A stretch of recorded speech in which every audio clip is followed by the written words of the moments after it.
मित्रों, आज मैं आपके बीच गोदी मीडिया के द्वारा भारतीय जनता पार्टी के समर्थकों के द्वारा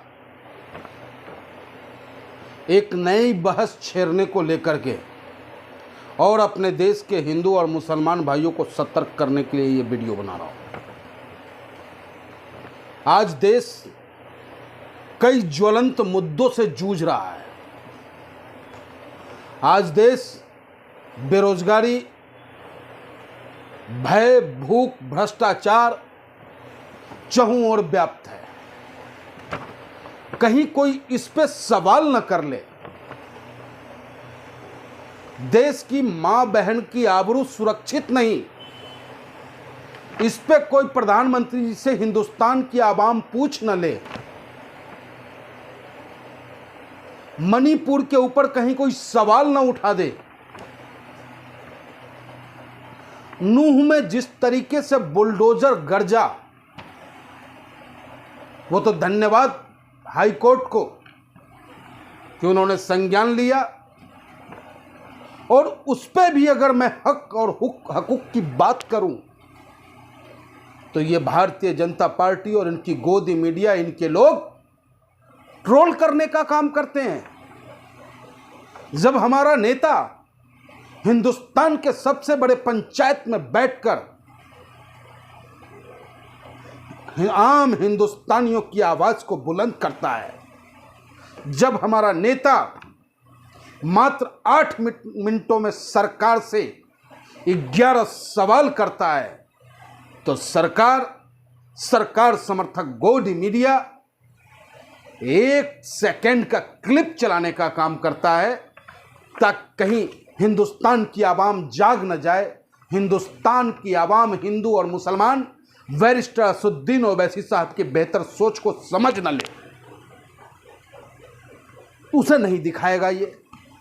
लेकिन आज गुलाम नबी आजाद, भैया किसके गुलाम हैं आप? अपने रसूल के गुलाम हैं। जिस मजहब में आपने जन्म लिया उसके गुलाम हैं, या फिर आप भारतीय जनता पार्टी के गुलाम हैं? सवाल पूछता है ऑल इंडिया मजलिस इत्तेहादुल मुस्लिमीन आपसे। और आज एक नई सी गुफा कि हमारा नेता बैरिस्टर असदुद्दीन ओवैसी साहब के परदादा हिंदू थे। अरे हिंदू थे नहीं थे, सवाल ये नहीं उठता है। सवाल यह है कि क्या हमारा नेता बैरिस्टर असदुद्दीन ओवैसी साहब सरकार से आम हिंदुस्तानियों की मूलभूत समस्याओं के ऊपर बात नहीं करेगा?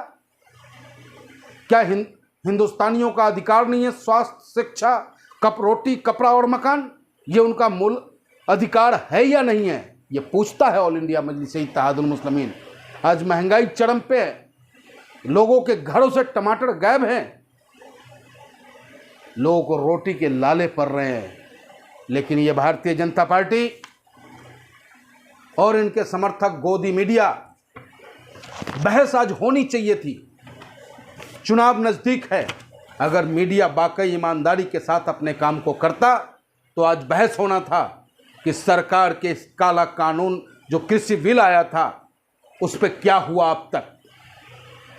जब हमारे देश की बेटी, जिसके पराक्रम से हमारे प्रधानमंत्री जी भी फोटो खिंचवाते और हम भी मस्तक और छाती ऊंचा करके घूमते हैं, फोगाट बहनों की का आपने देखा कि किस तरीके से पहलवानों के साथ क्या व्यवहार किया गया। और जब वो आंदोलन किया तो कौन सुनने वाला था? उस आंदोलन को कुचलने के लिए भी सरकार ने पुलिस और लाठी का सहारा लेने का काम किया, एस्मा लगाने का काम किया।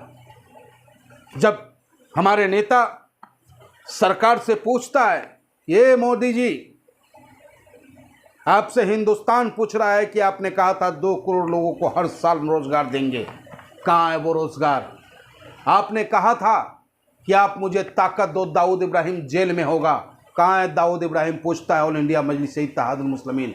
आपने कहा था कि आप मुझे ताकत दो, मुझे सत्ता में लाओ, मैं महंगाई खत्म कर दूंगा, पूछता है आपसे ऑल इंडिया मजलिस इत्तेहादुल मुस्लिमीन कि वो महंगाई क्यों खत्म नहीं हुई। आपने कहा था भ्रष्टाचार खत्म हो जाएगा, आपने कहा था, आपके गृह मंत्री को तो दूरबीन से भी उत्तर प्रदेश में अपराधी नजर नहीं आ रहा, लेकिन कोई ऐसा दिन नहीं कि उत्तर प्रदेश की जनता अपराध से कराह नहीं रहा हो, भूमाफियाओं से कराह नहीं रहा हो।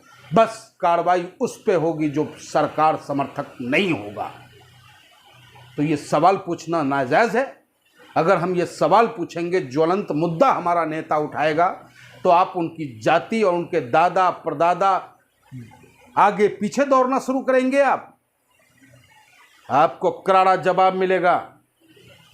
2024 के चुनाव में, आम लोकसभा चुनाव में, हिंदुस्तान का वो मजलूम, कमज़ोर, सताए हुए लोग, महंगाई से त्रस्त हुए लोग, आपकी गलत नीतियों से फांसी लगाए हुआ परिवार और देश का अल्पसंख्यक और दलित समाज 2024 को करारा जवाब देगा।